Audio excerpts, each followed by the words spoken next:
ನಮಸ್ಕಾರ ಎಲ್ರಿಗೂ. ವನಿತೆ ಕನ್ನಡ ವಾಹಿನಿಯ ಮತ್ತೊಂದು ವಿಡಿಯೋಗೆ ಎಲ್ರಿಗೂ ಆತ್ಮೀಯ ಸ್ವಾಗತ. ಈ ದಿನದ ವಿಷಯ cancer screening test. Cancer screening test ಎಂದರೆ ಯಾವುದೇ ರೋಗ ಲಕ್ಷಣಗಳು ಕಾಣಿಸಿಕೊಳ್ಳುವ ಮುನ್ನವೇ ಕ್ಯಾನ್ಸರ್ ಇದೆಯೇ ಅಥವಾ ಇಲ್ಲವೇ ಎಂದು ಪತ್ತೆ ಹಚ್ಚುವ ಪರೀಕ್ಷೆಯಾಗಿದೆ.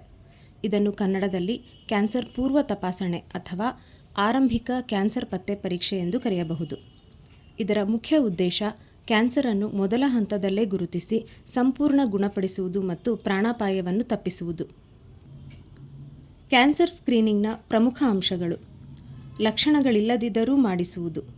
ರೋಗಲಕ್ಷಣಗಳು ಕಾಣಿಸಿಕೊಳ್ಳುವ ಮುನ್ನವೇ ಕ್ಯಾನ್ಸರ್ ಕೋಶಗಳನ್ನು ಪತ್ತೆ ಮಾಡುತ್ತದೆ. ಕ್ಯಾನ್ಸರ್ ತಡೆಗಟ್ಟುವಿಕೆ: ಇದು ಕ್ಯಾನ್ಸರ್ ಅನ್ನು ಆರಂಭಿಕ ಹಂತದಲ್ಲಿ ಪತ್ತೆ ಹಚ್ಚುವುದರಿಂದ ಚಿಕಿತ್ಸೆ ಸುಲಭವಾಗುತ್ತದೆ. ಬೆಲೆ ಮತ್ತು ಚಿಕಿತ್ಸೆ: ಆರಂಭಿಕ ಹಂತದಲ್ಲಿ ಪತ್ತೆಯಾದರೆ ಚಿಕಿತ್ಸೆಯ ಖರ್ಚು ಕಡಿಮೆ ಮತ್ತು ಬದುಕುಳಿಯುವ ಸಾಧ್ಯತೆ ಹೆಚ್ಚು. ಸಾಮಾನ್ಯವಾದ ಕ್ಯಾನ್ಸರ್ ಸ್ಕ್ರೀನಿಂಗ್ ಪರೀಕ್ಷೆಗಳೆಂದರೆ ಸ್ತನ ಕ್ಯಾನ್ಸರ್. 40 ವರ್ಷ ದಾಟಿದ ಮಹಿಳೆಯರು ವಾರ್ಷಿಕವಾಗಿ ಮ್ಯಾಮೋಗ್ರಾಮ್ ಮಾಡಿಸಿಕೊಳ್ಳಬೇಕು. ಗರ್ಭಕಂಠದ ಕ್ಯಾನ್ಸರ್ ಅಂದರೆ ಸರ್ವಿಕಲ್ ಕ್ಯಾನ್ಸರ್. 21 ವರ್ಷಕ್ಕಿಂತ ಮೇಲ್ಪಟ್ಟ ಮಹಿಳೆಯರು ಪ್ರತಿ 3 ವರ್ಷಗಳಿಗೊಮ್ಮೆ ಪ್ಯಾಪ್ಸ್ಮಿಯರ್ ಪರೀಕ್ಷೆ ಮಾಡಿಸಿಕೊಳ್ಳಬೇಕು. ಬಾಯಿ ಕ್ಯಾನ್ಸರ್ ಅಂದರೆ ಓರಲ್ ಕ್ಯಾನ್ಸರ್. ತಂಬಾಕು ಸೇವಿಸುವವರು ನಿಯಮಿತವಾಗಿ ವೈದ್ಯರಿಂದ ಬಾಯಿ ತಪಾಸಣೆ ಮಾಡಿಸಿಕೊಳ್ಳಬೇಕು. ದೊಡ್ಡ ಕರುಳಿನ ಕ್ಯಾನ್ಸರ್ ಅಂದರೆ ಕೊಲೋನ್ ಕ್ಯಾನ್ಸರ್. 45ರಿಂದ 50 ವರ್ಷ ದಾಟಿದವರು ಕೊಲೊನೋಸ್ಕೋಪಿ ಮಾಡಿಸಿಕೊಳ್ಳಬೇಕು.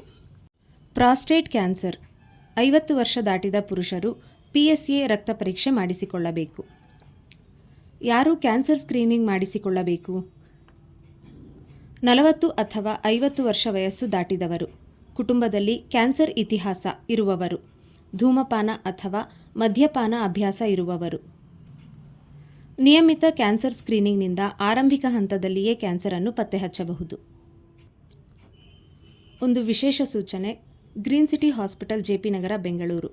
ಇಲ್ಲಿ ಪ್ರತಿ ಮಂಗಳವಾರ ಹಾಗೂ ಗುರುವಾರ ಬೆಂಗಳೂರಿನಲ್ಲಿ BPL ಕಾರ್ಡ್ ಹೊಂದಿರುವವರಿಗೆ ಉಚಿತವಾಗಿ ಕ್ಯಾನ್ಸರ್ ಸ್ಕ್ರೀನಿಂಗ್ ಪರೀಕ್ಷೆಯನ್ನು ಮಾಡಲಾಗುತ್ತದೆ. ಅಗತ್ಯ ಇರುವವರು ಈ ಸೌಲಭ್ಯದ ಉಪಯೋಗವನ್ನು ಪಡೆದುಕೊಳ್ಳಬಹುದು. ಧನ್ಯವಾದ. ಇಂದಿನ ಮತ್ತೊಂದು ವಿಷಯ ಅಂತಂದರೆ, ಈಗ ಮಕ್ಕಳಿಗೆಲ್ಲ ಪರೀಕ್ಷೆ ಸಮಯ, ಇದರ ಬಗ್ಗೆ ಅವರ ಮನಸ್ಥಿತಿಯ ಬಗ್ಗೆ ಕೆಲವು ಅನಿಸಿಕೆ ಅಭಿಪ್ರಾಯಗಳು. ಪರೀಕ್ಷೆಯ ಸಮಯದಲ್ಲಿ ಮಕ್ಕಳ ಮನಸ್ಥಿತಿಯು ಒತ್ತಡ, ಆತಂಕ ಮತ್ತು ಭಯದಿಂದ ಕೂಡಿರುತ್ತದೆ. ಇದು ಅವರ ಕಲಿಕೆ ಮತ್ತು ಫಲಿತಾಂಶದ ಮೇಲೆ ಪರಿಣಾಮ ಬೀರುತ್ತದೆ. ಪೋಷಕರು ಈ ಸಮಯದಲ್ಲಿ ಮಕ್ಕಳ ಮೇಲೆ ಅತಿಯಾದ ಒತ್ತಡ ಹಾಕದೆ ಆತ್ಮವಿಶ್ವಾಸ ತುಂಬಿ ಬೆಂಬಲ ನೀಡುವುದು ಅತ್ಯಗತ್ಯ. ಮಕ್ಕಳ ಮಾನಸಿಕ ಸ್ಥಿತಿ ಕೆಡದಂತೆ ಶಾಂತಿಯುತ ವಾತಾವರಣ ಕಲ್ಪಿಸಬೇಕು.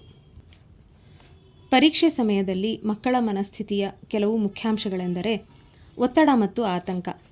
ಹೆಚ್ಚಿನ ಅಂಕ ಗಳಿಸುವ ಒತ್ತಡದಿಂದ ಮಕ್ಕಳು ಆತಂಕಕ್ಕೆ ಒಳಗಾಗುತ್ತಾರೆ. ಹೆದರಿಕೆ, ಫೇಲ್ ಆಗುವ ಭೀತಿ, ಪೋಷಕರ ನಿರೀಕ್ಷೆಯನ್ನು ತಲುಪಲಾಗದ ಆತಂಕ ಇರುತ್ತದೆ. ಗಮನದ ಕೊರತೆ: ಮಾನಸಿಕ ಒತ್ತಡದಿಂದಾಗಿ ಓದಿದ್ದನ್ನು ಮರೆತು ಹೋಗುವ ಅಥವಾ ಗಮನ ಹರಿಸಲು ಕಷ್ಟವಾಗುವ ಸಂದರ್ಭಗಳು ಹೆಚ್ಚಾಗಿರುತ್ತವೆ. ದೈಹಿಕ ಪರಿಣಾಮ: ಒತ್ತಡದಿಂದ ನಿದ್ರಾಹೀನತೆ, ಹಸಿವಿನ ಕೊರತೆ ಮತ್ತು ತಲೆನೋವಿನಂತಹ ಲಕ್ಷಣಗಳು ಕಾಣಿಸಿಕೊಳ್ಳಬಹುದು. ಪೋಷಕರು ಮತ್ತು ಶಿಕ್ಷಕರ ಪಾತ್ರ: ಆತ್ಮವಿಶ್ವಾಸ ತುಂಬಿ, ಪರೀಕ್ಷೆ ಮುಖ್ಯ ಆದರೆ ಅದಕ್ಕಿಂತ ನಿಮ್ಮ ಆರೋಗ್ಯ ಮುಖ್ಯ ಎಂದು ಧೈರ್ಯ ತುಂಬಬೇಕು. ಒತ್ತಡ ಬೇಡ: ಅತಿಯಾದ ಅಂಕಗಳಿಗಾಗಿ ಒತ್ತಡ ಹಾಕದೆ ಮಕ್ಕಳ ಪ್ರಯತ್ನವನ್ನು ಪ್ರಶಂಸಿಸಬೇಕು. ಪೂರಕ ವಾತಾವರಣ: ಮನೆಯಲ್ಲಿ ಶಾಂತಿಯುತ, ಪ್ರೀತಿಯ ಮತ್ತು ಸುರಕ್ಷಿತ ವಾತಾವರಣ ನಿರ್ಮಿಸಬೇಕು. ವಿಶ್ರಾಂತಿ: ಓದಿನ ನಡುವೆ ಮಕ್ಕಳಿಗೆ ಸಾಕಷ್ಟು ವಿಶ್ರಾಂತಿ, ಪೌಷ್ಟಿಕ ಆಹಾರ ಮತ್ತು ನಿದ್ರೆ ಸಿಗುವಂತೆ ನೋಡಿಕೊಳ್ಳಬೇಕು. ಪರೀಕ್ಷೆಯ ಸಮಯದಲ್ಲಿ ಮಕ್ಕಳ ಮನಸ್ಥಿತಿ ಹಾಳು ಮಾಡುವುದು ಸರಿಯಲ್ಲ. ಮಕ್ಕಳ ಮನಸ್ಥಿತಿಯನ್ನು ಅರ್ಥ ಮಾಡಿಕೊಂಡು ಅವರಿಗೆ ಬೆಂಬಲ ನೀಡುವುದರಿಂದ ಅವರು ಉತ್ತಮ ಫಲಿತಾಂಶ ಪಡೆಯಲು ಸಾಧ್ಯವಾಗುತ್ತದೆ. ಈಗ ಇಂದಿನ ಕಿವಿಮಾತು: ಜೀವನದಲ್ಲಿ ಏನೂ ಇಲ್ಲದೆ ಇರುವಾಗ ತಾಳ್ಮೆ ಮುಖ್ಯ, ಆದರೆ ಎಲ್ಲವೂ ಸಿಕ್ಕಿದ ಮೇಲೆ ವಿನಯ ಬಹಳ ಮುಖ್ಯ. ಧನ್ಯವಾದ.